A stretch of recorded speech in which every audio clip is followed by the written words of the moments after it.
उत्तर प्रदेश की सियासत में एक बार फिर हलचल मच गया। बीजेपी के कद्दावर नेता और पूर्व सांसद ब्रजभूषण शरण सिंह की मुख्यमंत्री योगी आदित्यनाथ से मुलाकात और इसके तुरंत बाद उनके दोनों बेटे प्रतीक भूषण सिंह और करण भूषण सिंह की योगी और डिप्टी सीएम केशव प्रसाद मौर्य से मुलाकात ने सियासी गलियारों में सनसनी फैला दी।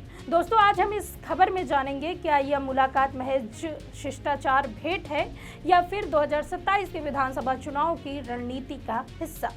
क्या योगी आदित्यनाथ को ब्रजभूषण जैसे प्रभावशाली नेता के सामने झुकना पड़ा? नमस्कार, मैं सुष्मिता मिश्रा। आप देखना शुरू कर चुके हैं 4 PM यूपी। दोस्तों, हाल ही में बीजेपी के पूर्व सांसद ब्रजभूषण शरण सिंह और मुख्यमंत्री योगी आदित्यनाथ की मुलाकात हुई। यह मुलाकात करीब 55 मिनट तक चली, जो पिछले 31 महीनों में दोनों नेताओं के बीच पहली सीधी बातचीत है। ब्रजभूषण ने शिष्टाचार भेंट करार दिया और कहा कि इसमें कोई राजनीतिक चर्चा नहीं हुई है और उन्होंने दावा किया कि यह मुलाकात उनके और योगी के बीच 56 साल पुराने पारिवारिक रिश्तों को मजबूत करने का प्रयास है। लेकिन क्या यह इतना सरल है? आपको बता दें कि 4 दिन में लगातार ब्रजभूषण और उनके दोनों बेटे की सीएम योगी आदित्यनाथ से मुलाकात ने यूपी की राजनीति में हलचल मचा दिया।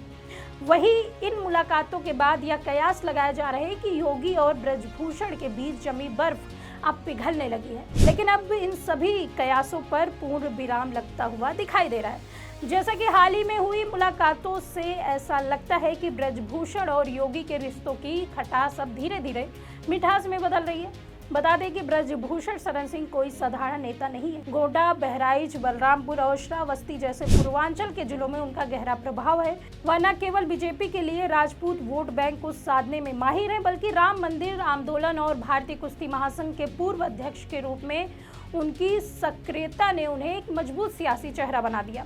और उनके दोनों बेटे प्रतीक भूषण गोंडा सदर से बीजेपी विधायक और करण भूषण केसरगंज से बीजेपी सांसद हैं और यूपी की सियासत में सक्रिय है, जिससे ब्रजभूषण का प्रभाव और बढ़ जाता है। वहीं पिछले कुछ वर्षों में ब्रजभूषण और योगी के बीच तनाव की खबरें सुर्खियों में रही। 2019 के लोकसभा चुनाव के बाद से दोनों को एक साथ किसी सार्वजनिक मंच पर नहीं देखा गया। 2022 में एक कार्यक्रम में ब्रजभूषण को न बुलाए जाने से उनकी नाराजगी खुलकर भी सामने आई थी। इसके बाद उन्होंने कई बार योगी सरकार की नीतियों जैसे बुलडोजर नीति और अफसरशाही की खुलकर आलोचना की थी और उन्होंने समाजवादी पार्टी के नेता अखिलेश यादव की तारीफ करते हुए उन्हें श्री कृष्ण का वंशज तक कह दिया था, जिससे बीजेपी में हलचल मच गई थी। वहीं अब सियासी गलियारों में चर्चा है कि ब्रजभूषण की यह मुलाकात बीजेपी के केंद्रीय नेतृत्व के इशारे पर हुई है, ताकि 2027 के विधानसभा चुनाव से पहले पार्टी में एक होने का संदेश जाए। वहीं ब्रजभूषण जैसे नेता की नाराजगी पार्टी को भारी पड़ सकती है। आपको बता दें कि यूपी बीजेपी में पिछले कई समय से आंतरिक कलह की खबरें सामने आ रही थी। ब्रजभूषण के बयानों ने कई बार पार्टी को निराश किया जब उन्होंने योगी सरकार की नीतियों पर सवाल उठाए। इसके बाद डिप्टी सीएम केशव प्रसाद मौर्य और अन्य नेताओं के बीच भी मतभेद की खबरें आई। ऐसे में ब्रजभूषण और उनके बेटों की मुलाकात को पार्टी में एक करने की कोशिश के रूप में देखा जा रहा है। आपको बता दें कि जनवरी 2023 में ब्रजभूषण पर महिला पहलवानों द्वारा यौन उत्पीड़न के आरोप भी लगे, जिसके बाद उनकी और योगी सरकार के बीच दूरी बढ़ गई।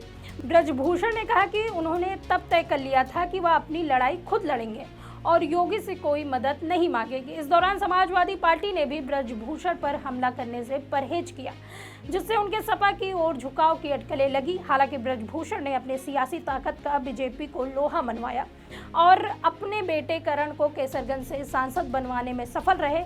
वहीं अब उनकी मुलाकात और उनके बेटों की सक्रियता से सवाल उठ रहे हैं, क्या वह बीजेपी में अपने पुराने हैसियत वापस पाना चाहते हैं? वहीं दावा किया जा रहा है कि 2027 विधानसभा चुनाव से पहले ब्रजभूषण को संगठन में बड़ी जिम्मेदारी दी जा सकती है या फिर उनके बेटों को कैबिनेट में जगह मिल सकती है। लेकिन ब्रजभूषण की बेबाक छवि और उनकी अखिलेश यादव के प्रति नरमी ने बीजेपी के लिए खतरे की घंटी बजा दी है। ब्रजभूषण सिंह और उनके बेटे को योगी और केशव मौर्य से मुलाकात ने उत्तर प्रदेश की सियासत में नया रंग भर दिया है। यह मुलाकातें भले ही पारिवारिक और शिष्टाचार भेंट के रूप में पेश की जा रही हों, लेकिन इसके सियासी मायने गहरे हैं। ब्रजभूषण का प्रभाव, योगी की रणनीति और बीजेपी की एकजुटता की कोशिशें, यह सब 2027 के चुनावी समीकरण को प्रभावित कर सकती है। वहीं अब सवाल यह भी उठ रहा है, क्या वाकई योगी ब्रजभूषण के सामने झुके हैं या फिर एक सोची समझी रणनीति है? क्या ब्रजभूषण बीजेपी में अपनी स्थिति मजबूत करेंगे या फिर सपा की ओर उनका झुकाव बढ़ेगा? आने वाले दिनों में यूपी की सियासत में और भी रोमांच मोड़ ला सकता है। फिलहाल यह साफ है कि ब्रजभूषण और योगी की यह मुलाकात महज एक मुलाकात है, बल्कि एक बड़े सियासी अध्याय की शुरुआत हो सकती है। वहीं इस खबर में आपकी क्या राय है, हमें कमेंट बॉक्स में जरूर बताइए। ऐसी ही तमाम राजनीतिक खबरों के लिए बने रहिए 4 PM यूपी में। मैं सुष्मिता, नमस्कार।